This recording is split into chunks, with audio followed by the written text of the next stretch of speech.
Bienvenidos a Bonita Radio. Esto no es un cuento, esta es la verdad. En breves segundos, la periodista Carmen Enita Acevedo estará con ustedes.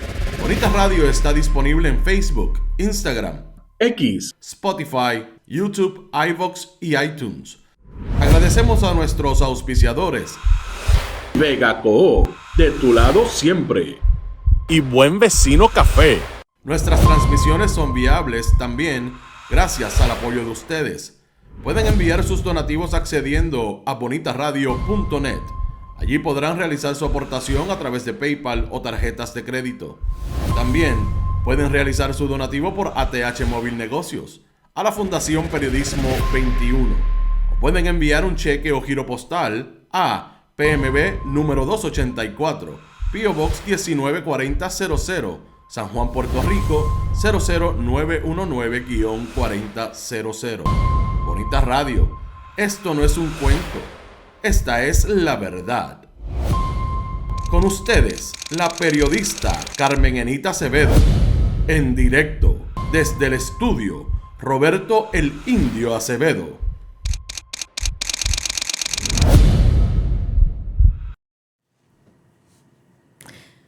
Muy buenos días a todas, a todos los bonitas, los bonitos que nos sintonizan esta mañana.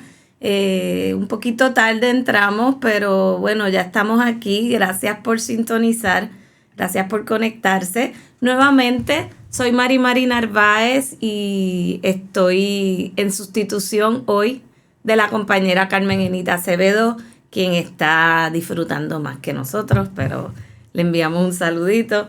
Está en unas merecidas vacaciones, pero siempre aprovechamos esos días para ¿verdad? Participar aquí, hablar un poco del trabajo que estamos realizando en Kilómetro Cero por estos días. Así que esta mañana me acompaña uno de nuestros documentalistas en Kilómetro Cero, Arel Emilio Alicea Holandés. Buenos días, Arel Emilio. Buenos días, Mari, y buenos días a quienes nos miran esta mañana.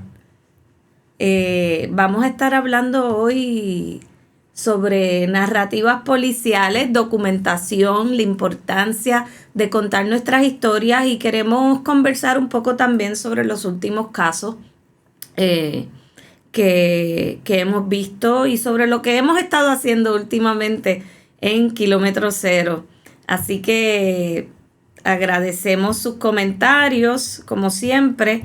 Ahí vemos a Marisol González, Alberto Perales, Ivonne Puerto Rico. Buenos días a todas y todos. Arel, cuéntame, ¿por dónde quieres empezar? Bueno, supongo que con el proyecto que nos trae aquí, ¿no? Evidencia la violencia. Este es un archivo de experiencias e historias que el Estado esconde, omite e ignora. Es un archivo sobre intervenciones, entrevistas de intervenciones policiales que son discriminatorias, excesivas o violentas. Son entrevistas en primera persona, nos comunicamos con las personas que pasan con este tipo de situaciones, y ahora mismo tenemos alrededor de 400 casos documentados en este archivo. Eso incluye una serie de muertes también por uso de fuerza policial. La diferencia es que casi siempre las intervenciones que nosotros documentamos en Kilómetro Cero lo hacemos por vía de una entrevista, en la mayoría de los casos. Pero por supuesto que cuando la policía, por ejemplo, mata a una persona, en ese caso casi siempre lo documentamos inicialmente de la prensa. Uh-huh. Luego a veces hay testigos a los cuales podemos entrevistar, a veces no. Otras veces podemos entrevistar a la propia familia, que nos da muchísima información sobre cada caso. Y un poco, ¿verdad? La importancia de lo que es contar una historia va más allá de lo que creemos a veces, ¿verdad? Nosotros que trabajamos con personas que han sido víctimas de la violencia policial, sabemos lo que esto significa como ejercicio de poder ciudadano, ¿verdad? Contar una historia sobre violencia de Estado implica que la persona ya de por sí puede comenzar a superar el temor, el miedo a las represalias, a lo que pueda ocurrir, ¿verdad? Si uno hace esta denuncia pública.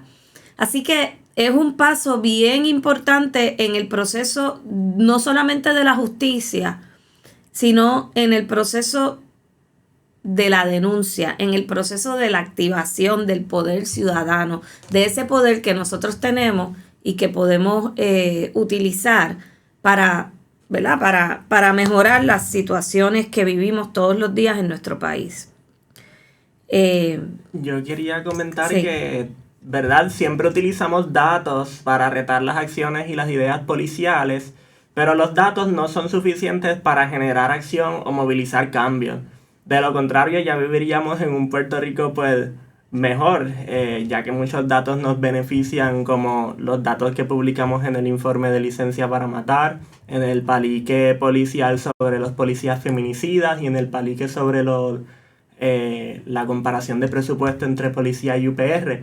Lo particular de estas historias es que son en primera persona y estas experiencias es lo que queremos visibilizar para retar las narrativas policiales, porque esto añade otras voces que de lo contrario se omiten. A la policía no le conviene que... la policía no comparte estas experiencias, punto. Solo comparte unos números y estas son las caras, son las historias, son las experiencias detrás de esos números que retan la acción de la policía. Ni la policía, obviamente la policía no lo va a compartir, ¿verdad? Pero ni la policía y muchas veces los medios tampoco lo hacen. Los medios se enfocan demasiado, dedican demasiado espacio a las narrativas oficiales, a las narrativas que vienen desde el poder, como es el caso de la policía, que siempre la primera versión la tiene la policía. Entonces, pues estas voces de las personas que experimentan esta violencia se quedan como rezagadas, ¿no? Tanto oficial como mediáticamente. Y un poco nuestra tarea es que esas voces puedan tener espacio, que se puedan escuchar esos testimonios.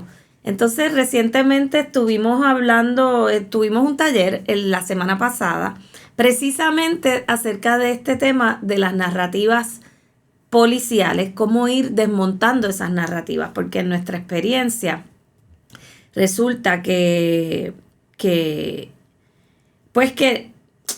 tantos años documentando la violencia policial nos damos cuenta de que las narrativas de la policía no solamente están creadas desde el poder, sino que realmente hay muchas mentiras incluso en estas narrativas. ¿Puedes hablar un poco, Arel, sobre lo que conversamos en este fin de semana en el taller? Y después entonces vamos a unos ejemplos en particular para que la gente vea de qué estamos hablando exactamente. Bueno, pues para quien no conozca el término propaganda, viene de inglés cop y propaganda. Propaganda policial, una traducción más o menos españolizada. Y es cuando se asocia a la policía exclusiva y automáticamente con la seguridad y cuando se justifica la violencia policial categorizando a sus víctimas como delincuentes o como personas que merecían ese tipo de castigo. Y de repente, relacionada a lo que estabas mencionando, una reflexión que saco de ahí es que un medio que solamente comparte el comunicado de la policía o lo que dice la policía, pues es un medio que también es cómplice con la violencia policial. Y con la estigmatización de esas víctimas, incluso la doble victimización, ¿verdad? Porque ya nos hemos dado cuenta que es demasiado común que, por ejemplo, la policía mate a una persona hoy en una intervención X, que por lo general es una intervención de tránsito, alguna persecución, y entonces comienza a hacer esa narrativa de que empieza a describir la escena y a describir la situación y a describir a la persona para que los lectores y la audiencia crean, pues esa persona estaba envuelta en algún delito, era un delincuente, y un poco la idea por años ha sido que como era un delincuente, pues un poco se buscó que la policía lo matara, pero cuando uno profundiza sobre esas historias, se da cuenta de que la mayoría de las veces no es así. Primero, que si fueran delincuentes, eso tampoco debía justificar que el Estado los matara. El Estado lo que tiene que hacer es arrestarlos si están cometiendo un delito y llevarlos a un tribunal. Pero por lo general ni siquiera esas narrativas realmente, por lo general suelen ser narrativas realmente falsas, construidas. Entonces, como nosotros estuvimos este fin de semana haciendo ese taller de propaganda, y qué era lo que decíamos en el taller, que hacía falta que los periodistas hace falta que hicieran. Los periodistas cuestionen estas versiones que da la policía.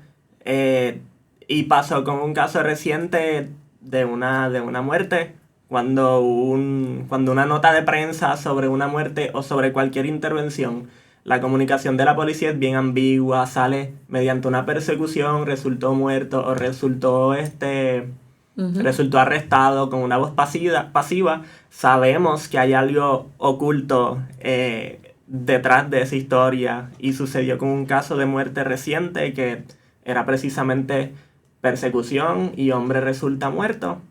Vamos a ver ese caso, vamos a pedirle al director técnico que nos ponga la foto primero de Gabriel.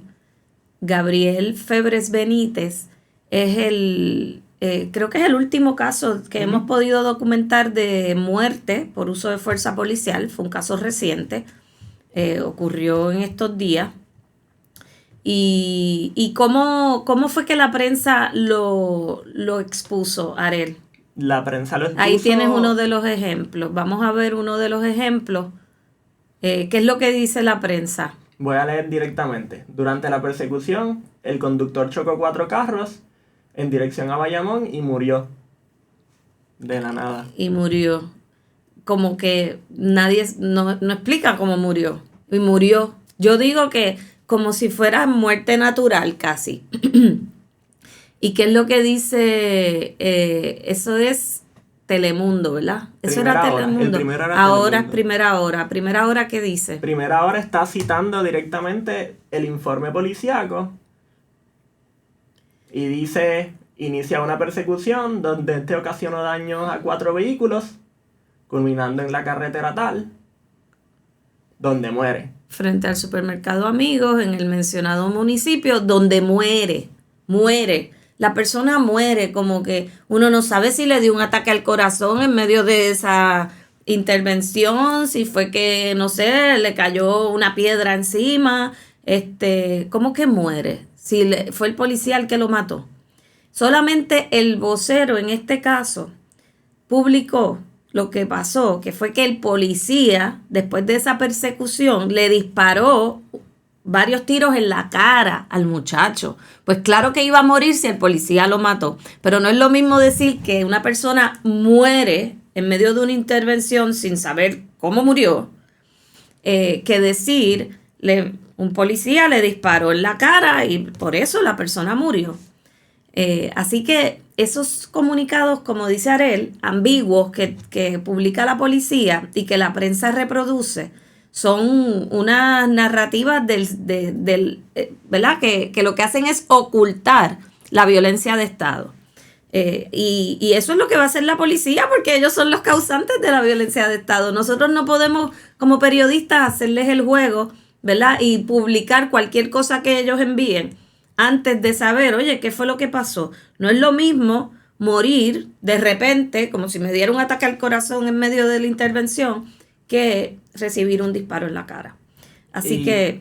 Y después de, ¿verdad? Hacemos esto todos los días y ya identificamos, sabemos la información que necesitamos. Y no podemos aceptar que los medios también sean cómplices de esta violencia, y mínimamente, ¿verdad? Yo quisiera ver que pusieran los nombres de los agentes, los números de placa, un relato, algo preliminar sobre qué pasó, que cuestionen, y que cuando la policía no conteste, que también lo digan así: se hizo tal pregunta pero la policía no contestó. Que eso lo han hecho anteriormente cuando la gente no contesta. En este caso, ¿quién fue la persona que mató a Gabriel, el agente? No se ha identificado. Era un agente de la Policía Municipal de Guaynabo. Nosotras en Kilómetro Cero hicimos una solicitud de información, tuvimos que hacerla a la Policía Municipal de Guaynabo y al alcalde, porque resulta que al sol de hoy, esto ocurrió el 9 de agosto, y sin embargo, todavía es la hora que ni los medios, ni la policía, ni nadie ha publicado el nombre de este funcionario público, agente de la Policía Municipal de Guaynabo, que mató a Gabriel el 9 de agosto. Hicimos una solicitud de información que todavía no se nos ha, ¿verdad? No se nos ha provisto la información aún, pero, ¿verdad? Yo creo que eso es como lo mínimo que tiene que ocurrir cuando un agente de cualquier uniformada, de cualquier policía, mata a un ciudadano o ciudadana. Lo primero que uno tiene que saber es quién es ese agente, porque uno quiere saber cuál es el historial de ese agente, ¿verdad? Esta es la primera vez que mató a una persona. Era una persona que tenía otros antecedentes. ¿Cuántas querellas administrativas ha tenido ese agente en su expediente? Porque a veces nosotros hemos dado con agentes que han matado ya a otras personas, o sea, que ya llevan 2 y 3 muertes, o que tienen un expediente abultado de querellas administrativas que nunca se han resuelto, digamos, con medidas disciplinarias, lo cual tiene unos efectos en la rendición de cuentas. Entonces, Jarel, cuando ellos publican estas noticias positivas sobre los agentes que ayudan a la viejita a cruzar la calle o que abrazan a una persona que estaba en un estado difícil, ¿qué es lo primero que publican? El nombre y el número de placa. El nombre y el número de placa. O sea, para eso, rápido hay nombre y número de placa. Pero cuando un agente ejerce la violencia contra la ciudadanía, ahí entonces hay que adivinar. Muchas veces esconden esos nombres. Así que instamos, ¿verdad?, a la policía de Guaynabo a que nos brinde esa información, porque de lo contrario, pues vamos a tener que ir a los tribunales a averiguar quién es esta persona, porque tenemos derecho a esa información. Déjame ver qué están diciendo aquí en los comentarios. La llamada policía estatal reprime y defiende a los corruptos. Saludos desde Nueva York, Richard Jurado. Saludos desde Michigan. La periodista Sandra Rodríguez Coto mencionó ese foro y usó ese término. Otro ejemplo del abuso del poder policíaco son los arrestos ilegales a manifestantes. Tienen razón, y es que Sandra Rodríguez Coto estuvo en el taller que dimos este fin de semana de Copaganda. Estuvo muy bueno, la verdad es que estamos bien contentas con el resultado, ¿verdad? Fueron muchas personas, desde periodistas hasta líderes de comunidades. Tuvimos alrededor de 70 personas allí recibiendo ese taller, y espero que podamos hacer otros próximamente sobre el mismo tema. Ariel, ¿quieres hablar de otro de los casos? De cómo se marcan estas narrativas de la delincuencia y cómo nosotros tenemos que contrarrestarla. Tengo varios apuntados aquí, pero quisiera mencionar el caso de Jován, que fue un caso de otra muerte. Desde un principio la prensa reprodujo el comunicado de la policía de que Jován estuvo involucrado en un intercambio de disparos. En la pantalla. Tenía 22 años, 21. Para quienes no recuerden este caso, sí, cuéntanos, Ariel, ¿de qué se trata este caso? 21 años tenía. Sí, la policía pues informó que supuestamente Jován había estado involucrado en un intercambio de disparos y que por eso lo dispararon en alrededor de 7 ocasiones, pero nos comparten un video. Que él supuestamente les había disparado 2 veces a la policía. Eso fue lo que ellos dijeron, en comunicado y verbalmente. La prensa reprodujo esto. Jován fue categorizado como el joven que intentó matar a 2 policías. Nos comparten un video que desmiente totalmente esa versión, porque nunca se ve a Jován disparando, pero ni siquiera con un arma en la mano ni nada por el estilo. pero sí se ve a los policías disparando en 7 ocasiones a Jován por una intervención de tránsito, que una intervención de tránsito no debe terminar en la muerte de ninguna persona. Pero Jován era un muchacho negro, un muchacho con trenzas en el momento de su, ¿verdad? En el momento en que lo matan. La policía tenía trenzas, tenía tatuajes, era un muchacho joven, en un carrito, ¿verdad? Humildón, transitando por Carolina a la 1 de la mañana, venía no sé de dónde, no importa, no es relevante. Pero uno ve que hay unos, ¿verdad? Esto está probado con datos, esto no me lo estoy inventando yo. Hay unos estigmatizaciones, hay una, ¿verdad? Hay un discrimen con el que actúa la policía. Yo no creo que ellos le hubiesen disparado como le dispararon a Jován si hubiesen estado cerca de una urbanización en Guaynabo, ¿verdad? Con un muchacho blanco que estuviera en un carro de lujo, por ejemplo. Esto lo hacen precisamente, ¿verdad? Con unos tipos de ciudadanos, no con todo tipo de ciudadanos. Entonces, por eso es que a veces mucha gente no se puede identificar con lo que ocurre. A veces no pueden ni creerlo. Pues claro, porque a lo mejor si tú no eres, ¿verdad? Si tú no eres negro, si tú no eres un muchacho joven, que hay unas particularidades, ¿verdad? También unos prejuicios muy particulares con los muchachos jóvenes. Si no vives en unos barrios en específico, pues a lo mejor eso nunca te va a pasar y nunca te ha pasado. Pero nosotros sabemos que en este caso ese prejuicio estaba ahí bien latente porque los policías actúan ante su propio prejuicio. Así que tan pronto nosotros supimos eso, que tuvimos acceso al video, pues lo pudimos divulgar. Pero ¿qué pasa cuando no hay videos, verdad? ¿Qué pasa cuando no hay videos? Y estas historias, y por eso también se esconden estas historias que podemos recopilar, que la gente nos cuenta, nos ayudan a identificar unos patrones de lo que no funciona, de lo que no queremos, de lo que no sirve, y nos ayudan a llevar unos reclamos de lo que sí queremos, de lo que sí deseamos. Incluso si eso no existe, nos ayuda a crearlo o a imaginarlo. Y todas estas intervenciones nos demuestran que lo que necesitamos es una seguridad pública que no involucre automática y necesariamente a la policía. La vigilancia policial, el castigo. Sí, definitivamente. Porque, por ejemplo, para poner un ejemplo, nosotros en la documentación nos percatamos, por ejemplo, pues de todos los casos que hay de violencia policial contra personas que a lo mejor están cometiendo algún tipo de delito o muchas veces ni siquiera están cometiendo un delito, pero que son personas que están pasando por una crisis emocional, por ejemplo.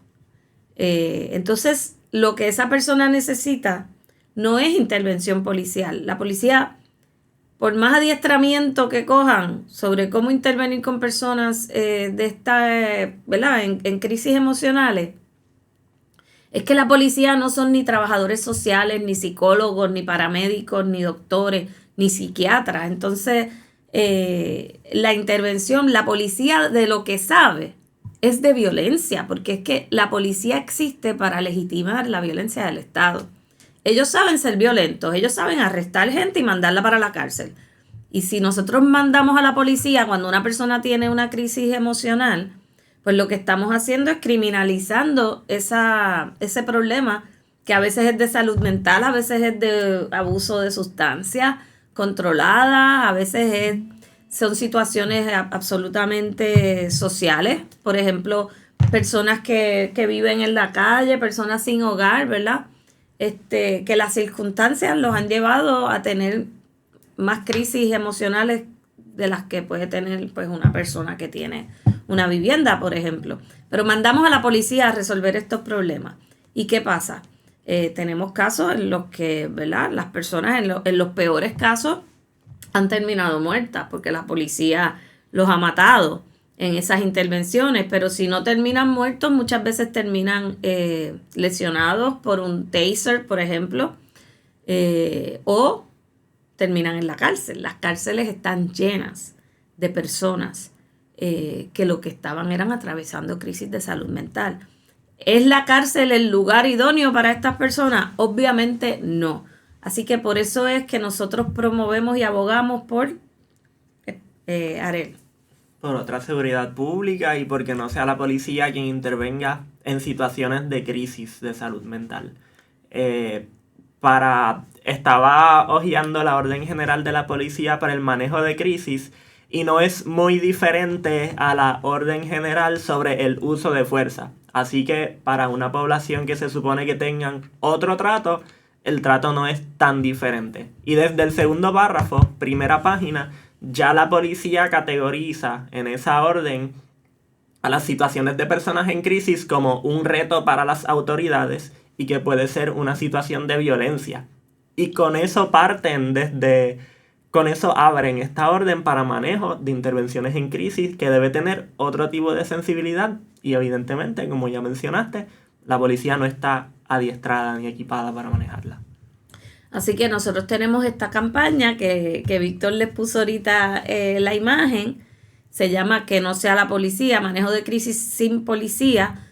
Usted puede ir al website que no sea la policía.com para que vea todos los datos con los que nosotros, ¿verdad?, exponemos esta campaña. Hemos hecho foros, hemos hecho, sobre todo en esta etapa, estamos recopilando historias. Arel, que es el documentalista, lo que hace es que cuando nos llegan personas interesadas en documentar su historia, en este caso su historia ¿verdad?, de una intervención policial durante una crisis emocional, pues él lo que hace es que él coordina una entrevista con la víctima o con el familiar de la víctima para que esa persona pueda contar. Cuéntanos cómo son esas entrevistas, Arel. Pues es una entrevista usualmente telefónica, toma alrededor de 20-30 minutos y ya hay unas preguntas determinadas y la persona nos puede contar todo lo que sucedió. Podemos conversar de antemano, si desea radicar una querella le damos la información de dónde hacerlo. Y entonces esto se publica en el Banco de Datos de Evidencia a la Violencia y es importante porque, como hemos mencionado, necesitamos estas historias para identificar estos patrones y generar algún cambio. Los datos solamente no son suficientes y estas historias en primera persona son muy importantes. En esta etapa de la campaña, pues estamos pidiéndole a la gente que compartan esas historias con nosotros. Obviamente, no todo el mundo está listo para compartir su historia, pero mucha gente la está. Mucha gente está buscando precisamente que se les escuche, que se conozca, ¿verdad?, lo que tuvieron que vivir. Hemos tenido que documentar unas historias realmente espeluznantes algunas, ¿verdad? Así que les pedimos que nos escriban a info@kilometro0.org, info@kilometro0.org, o nos pueden escribir también en privado por mensaje directo en nuestras redes sociales, que son Kilómetro 0 PR y KM0 PR en el caso de Instagram. Y por ahí nosotros podemos coordinar, porque estas historias luego van a pasar a ser parte, en el caso de las personas que así lo permitan, ¿verdad? Porque también la documentación puede ser confidencial y en ese caso pues no se publica. Pero las personas que estén listas para compartir sus historias, esto va a ser parte de un proyecto que vamos a realizar a fin de año. Vamos a hacer una exhibición y también vamos a publicar una investigación sobre este tema que estamos preparando desde el área de investigaciones de Kilómetro Cero. Y esa es pues la próxima fase, digamos, de esta campaña que se inició en abril con un foro que hicimos. Lanzamos la campaña en billboards, en redes sociales, y que también ha contado con la colaboración de otras organizaciones, como es el caso, por ejemplo, de Intercambios Puerto Rico, que tratan con una población de personas con uso problemático de sustancias, y ellos están muy comprometidos con esta campaña porque viven este problema todos los días. Así que les recomiendo que si tienen alguna historia que puedan compartir con nosotros, que por favor divulguen y compartan este llamado. A ver, ¿qué más hay por aquí? Entonces, otras historias que queríamos compartir hoy. Arel, ¿puedes hablarnos de otros casos que, ya que, ¿verdad?, que no se conocen tanto en los medios, pero que hemos documentado de muertes? Tenía apuntado el caso de Javier, el caso de Wesley, de Obed. Javier es un caso Mira, ahí reciente. tenemos a Cristian. Este es Cristian, sí. El caso de Cristian era un muchacho que también la policía lo mató. Y él lo que tenía era una pistola de juguete que funciona con batería, dispara unas bolitas plásticas. No podía lastimar a ningún policía. Y estaba conduciendo una motora, no tenía manos para apuntar como quiera. El caso de Wesley también. ¿Y qué pasó con Cristian? O sea, ok, él tenía el rifle que era de embuste, era un rifle de juguete, ¿y qué le pasó? Bueno, a Cristian la policía municipal lo persiguió y alegaron, y esto también lo reprodujo la prensa, que él hizo un movimiento para apuntar, o que él apuntó, y ellos dispararon mientras el muchacho estaba moviéndose en la motora y lo estaban persiguiendo. Cayó al suelo, habían vecinos, los vecinos salieron, era una urbanización. La policía no permitió que los vecinos le proveyeran primeros auxilios, aunque alguien se ofreció, y el muchacho pues falleció desangrado porque no le proveyeron eso, le dispararon y no le proveyeron esa asistencia.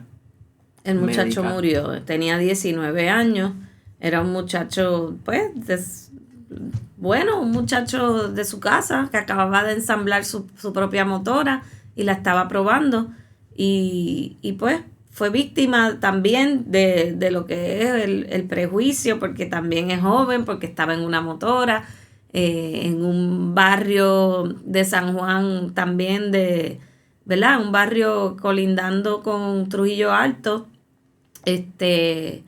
Y pues hay un prejuicio muy particular, ¿no? Y hay una mentalidad de que esto es un delincuente, pues le podemos disparar. Pero entonces muchas veces decimos, no, pero no era un delincuente, ¿verdad? Como el caso de Cristian, que era un nene bien bueno, que vivía con sus papás, con sus hermanos, un nene que ni salía a la calle. Nos dicen los papás que tenían que obligarlo casi a salir, porque el muchacho no salía, se pasaba en la casa. Pero ¿qué pasa con casos en los que, por ejemplo, si las personas pudieran haber estado armadas, por ejemplo, Arel? Que ibas a mencionar el caso, por ejemplo, de Wesley, de Obed. El caso de Wesley es un caso de 2019, que hace mucho tiempo que no lo hablamos. Era un muchacho que alegadamente estaba armado, la policía comenzó una persecución, creo que fue a pie, ¿no? En un residencial público en Humacao. Era un menor de edad, además. 14 años. 14 años, 15. 14 o 15. Ajá. Y bueno, estaba huyendo de la policía, nunca disparó. Incluso dicen los vecinos del área que estaban presentes cuando ocurrió lo de Wesley, que ya él había tirado el arma al piso. Eso pasa mucho. Hay veces que sí, que la persona está armada por diferentes razones, ¿verdad? No necesariamente porque sea un delincuente, porque aquí hay personas que tienen también licencia para aportación de armas. O sea que hay gente que va a estar armada, sea con armas legales o ilegales. El sistema provee para ambas. Así que de que puede ocurrir, pero muchas veces vemos que a lo mejor estaban cometiendo algún delito o a lo mejor tenían un arma ilegal, pero mueren porque la policía les está disparando por la espalda, cuando ya están huyendo, cuando no tienen arma porque las han tirado al piso o porque simplemente ni siquiera la tienen encima, como en el caso de Obed, en el caso el caso de Wesley, que fue en Humacao, un menor de edad, en un residencial público, el muchacho ya había tirado el arma al piso y estaba huyendo. Si está huyendo la persona que le está dando la espalda, no está permitido que la policía les dispare, porque no es una amenaza para el policía, porque la persona está huyendo, no está enfrentando a la policía. En el caso de Obed, que fue un caso también de 2022 y también era un menor de edad, ahí hay una persecución policial contra varios muchachos.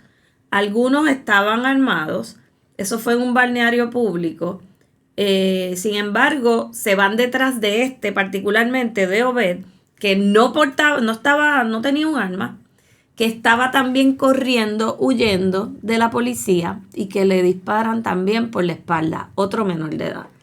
Entonces, ¿cuáles son las circunstancias? Una cosa es tú tener que intervenir con personas que estén cometiendo delitos, con personas que estén armadas. A veces se justificará que un policía utilice su arma de reglamento si la persona estuviera, ¿verdad?, apuntándole con un arma de fuego de frente, o sea, un peligro inminente. Pero ¿cuál es el peligro inminente de una persona que está corriendo, que está huyendo en dirección contraria a usted? No se supone que usted le dispare para poder arrestarlo. Usted tiene que poder arrestarlo sin dispararle, ¿verdad? O cogerlo más abajo o esperar para poder arrestarlo de otra manera. Pero está terminantemente prohibido dispararle a una persona que está huyendo. Entonces, ¿cuál es la justificación de esta fuerza letal? O sea, matar a un muchacho, un menor de edad, ¿a cuenta de qué? Pues no, el cuento que nos hacen es que estaban armados, cosa que no era cierta, porque el muchacho tenía, en el caso de Obed, él tenía municiones o algo así, tenía como unas balas en una mochila, algo así. En una carterita de la cintura, pero no tenía un arma de fuego. De esa intervención, del caso de Obed, fallecieron 2 personas, Obed y una persona mayor de edad. Y esta persona sí le encontraron un arma dentro de una cartera también. Y según nos cuenta la información de prensa, los casquillos que encontraron no pertenecían a esa arma, así que ese arma no se utilizó, sino que los casquillos eran de las pistolas de la policía en esta intervención particular. Exacto, o sea que ni siquiera ellos utilizaron las armas en esa escena. Y así es como matan el Estado a menores de edad en nuestro país. Particularmente ese año de 2022 fue bastante violento contra los menores de edad en Puerto Rico. Nosotros documentamos 4 casos de menores de edad que la policía mató en el 2022. Uno de ellos fue este muchacho Obed, de quien acabamos de hablarle. Otro fue Cristian, de quien también le hablamos, el de la motora que iba con un rifle de balas. ¿Cómo se llaman esas balas? Plásticas. De gotcha. Como de BB guns, qué sé yo. Ese fue Cristian. El otro fue Javier Antonio. Y Obed. Obed, Cristian, Javier Antonio y falta otro más. Creo que un muchacho que se llama Ángel Agustín, de 18 años. Ok. Y Javier Antonio es un caso que ustedes sí conocen. Cuéntales cuál es el caso explícales qué pasó para que se refresquen la mente con Javier Antonio. El caso de Javier Antonio se escuchó mucho aquí, se leyó mucho aquí en Puerto Rico. Era un muchacho que la policía estaba persiguiendo porque alegadamente conducía un vehículo hurtado y lo acorralaron en una urbanización y dispararon sobre 60 veces y mataron al muchacho. La cosa es que estos disparos... Desarmado también el muchacho. El muchacho estaba desarmado. Ahí tenemos la foto de la escena. Esto ustedes lo recordarán porque fue el caso por el cual eventualmente se le presentaron cargos a los policías, pero salieron exonerados en la regla 6. 6 policías, muchos de ellos recién salidos de la academia, acribillaron a este muchacho que supuestamente iba en un vehículo hurtado, pero que hasta donde yo sé, ir en un vehículo hurtado, ¿verdad? En Puerto Rico la pena por eso no es la pena de muerte. Y este muchacho estaba desarmado, no tenía armas, tampoco fue él el que se robó el vehículo. Esa prueba desfiló durante la regla 6. Y aunque hubiese sido él, o sea, si él no estaba apuntando a la policía con un arma ni nada por el estilo, pues ¿cómo se justifica que 6 policías dispararan más de 60 veces contra un muchacho de 16 años? Ese año particularmente se duplicaron las muertes por uso de fuerza policial entre menores de edad en Puerto Rico. Aquí hay alguien que está comentando que estos muchachos, estas familiares de las víctimas necesitan un buen abogado para demandar, dice Marisol González. Pues en efecto, en el caso de Javier Antonio, la familia está demandando al Estado, aparte, ¿verdad? No fue exitoso el proceso criminal. El Estado presentó cargos, pero no sabemos exactamente por qué no, ¿verdad? Fueron exonerados estos policías. No sabemos cuál fue el defecto de la prueba, si alguno. No sabemos cuál fue el elemento que falló, digamos. Pero hay algo interesante. La familia demandó, en este caso, ACLU de Puerto Rico lleva esta demanda de la familia de Javier Antonio, de Sheila, su madre y su hermana Melanie. Y eso está, ¿verdad? Se verá en su momento ese juicio. Pero es interesante que el Estado ahora me confirmaron que va a defender, o sea, el mismo Departamento de Justicia que presentó cargos contra estos policías, ahora los va a defender en el ámbito civil. Porque el Departamento de Justicia defiende a los policías, ¿verdad? Y a otros funcionarios que son acusados civilmente. Así que el mismo departamento que entiende y que ha manifestado en reiteradas ocasiones que estos policías cometieron un crimen y que de hecho fueron allí con la intención de asesinar a este muchacho, porque una de ellas estuvo acusada de asesinato, y ellos han establecido que estos policías fueron con la intención de matar a este muchacho. Pues ahora ese mismo Departamento de Justicia los va a defender en el foro federal. ¿Eso les parece una contradicción o no? Pues yo creo que es bastante. Yo creo que debían de, o sea, que el Departamento de Justicia tiene un gran conflicto de interés ahí y que no podría defender a estos policías, pero aparentemente lo van a hacer. Esa es la última información que me ha llegado. En el caso de Jován también se presentó una demanda civil que la lleva la licenciada Wanda Valentín, también con algún asesoramiento de ACLU. Así que se demandó en ese caso, se demandó en el de Javier Antonio. Tenemos otra demanda que lleva ACLU de un caso de crisis emocional también de 2019, Anthony Maldonado Avilés. Ese caso nosotros lo documentamos. Fue un joven en Jayuya que la policía mató cuando, ¿verdad?, la mamá llamó para pedir ayuda porque el muchacho estaba pues en una crisis emocional, pero no llamó para que lo mataran. Y lo mataron delante de su mamá, dispararon también a la mamá, lo mataron en su casa. Esa demanda también la lleva a ACLU. El de Cristian también demandó, la familia demandó, no con ACLU, con otros abogados, pero también demandaron. Así que hay que ver qué pasa, porque a raíz de Promesa ha habido muchas limitaciones con las demandas civiles, que eran el único proceso de rendición de cuentas que tenía la ciudadanía realmente, porque a nivel criminal no pasa nada, a nivel administrativo tampoco. Una de las cosas que nosotros reclamamos en el caso de Javier Antonio es que, pues a nivel criminal, por la razón que sea, no prosperó el caso. Pero si el Estado tiene evidencia de que estos policías actuaron criminalmente, con intención criminal, ¿cómo es posible que la policía a nivel administrativo, a nivel interno, no lleve a cabo ningún proceso disciplinario contra estos policías. O sea, una cosa es el caso criminal, pero a nivel interno la policía tiene que tomar medidas.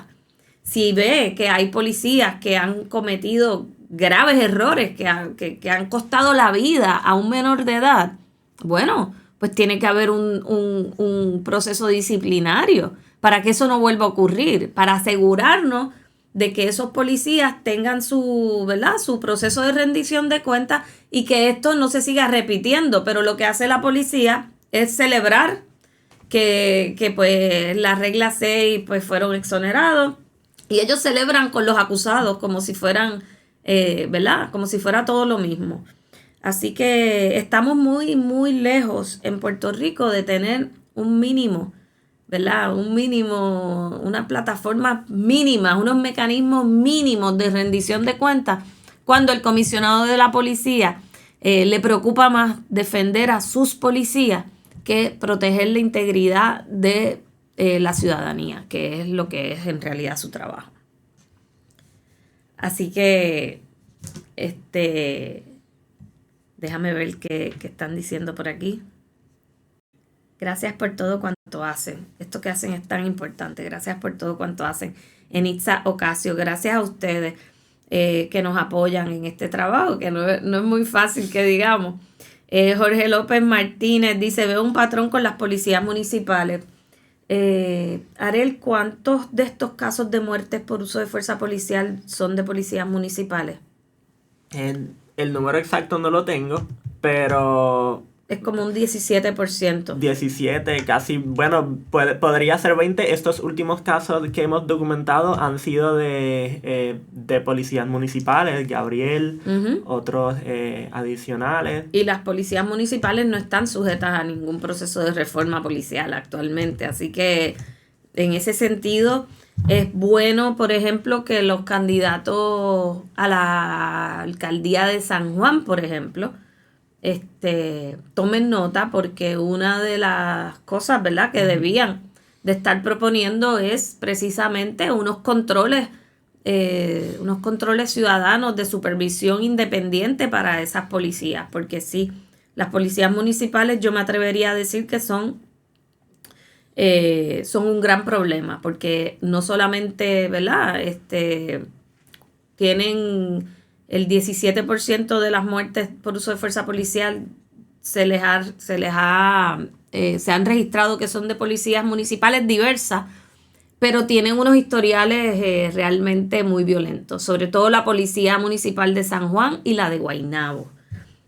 Así que hay que hacer algo, ¿verdad? La policía estatal, el hecho de que esté en reforma tampoco significa mucho, porque eso no significa, ellos no tienen supervisión ciudadana, no tienen supervisión independiente alguna. De hecho, el monitor no supervisa ni investiga los casos individuales que ocurren en la policía. El monitor lo que hace es evaluar con unas muestras de datos. Él va evaluando, ¿verdad?, cómo va la implantación del acuerdo de la reforma de la policía, pero él no mira los casos individuales de abuso policial. Así que esos casos los investiga la propia policía, los investiga el NIE, el Departamento de Justicia, en el mejor de los casos como el de Javier Antonio, pero eso es absolutamente excepcional. ¿Cuántas veces el Departamento de Justicia presenta cargos criminales contra un policía? Eso yo lo he visto muy pocas veces en la vida. Por muerte, por abuso, por matar a un ciudadano. Por corrupción lo pueden hacer más a menudo. Por corrupción, pues, tanto el FBI, etcétera, como el Departamento de Justicia puede presentar cargos un poco más a menudo. Pero por uso de fuerza excesiva, por matar a una persona, difícil. Yo he visto eso muy pocas veces. ¿En qué casos hemos visto eso? Aparte del caso de Cáceres, de 2007. Yo lo he visto en el de Aneuki en 2017, que un muchacho dominicano, que el guardia fue preso por haberlo matado en una discusión en un comibete. Lo vimos en el caso de Jesús Sandoval. Un muchacho que mataron también, como en el 2014. Sí, luego de unos una policías. colisión. también fue por la espalda. Esos son 3 casos y lo vimos ahora con Javier Antonio. Honestamente no recuerdo otro caso en el que puede que exista, pero yo no lo recuerdo. Bueno, creo que ya tenemos que despedirnos, ¿verdad?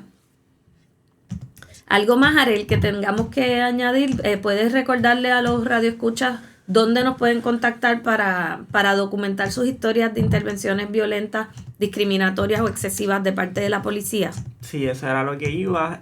Nos pueden comunicar por evidencialaviolencia.org o kilometrocero.org. Nos pueden escribir también al Facebook, al Twitter, al Instagram. Y hay un formulario para coordinar una entrevista o una cita. Y pues podemos conversar, podemos coordinarla, podemos escuchar sus historias y documentarla. Así mismo. Bueno, muchísimas gracias. Siempre es un placer poder estar aquí en Bonita Radio. Espero que nuestra bonita mayor, Carmen Enita Acevedo, se nos una pronto porque ya lleva unos días afuera y está haciendo falta. Así que muchas gracias, ¿verdad? Por apoyar el trabajo de Kilómetro Cero, que la gente, que los seguidores de Bonita Radio siempre nos apoyan.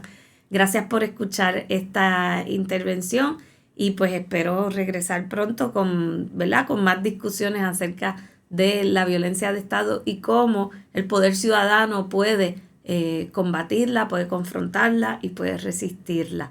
Por lo demás, que tengan un buen día y nos vemos pronto. Bonita Radio.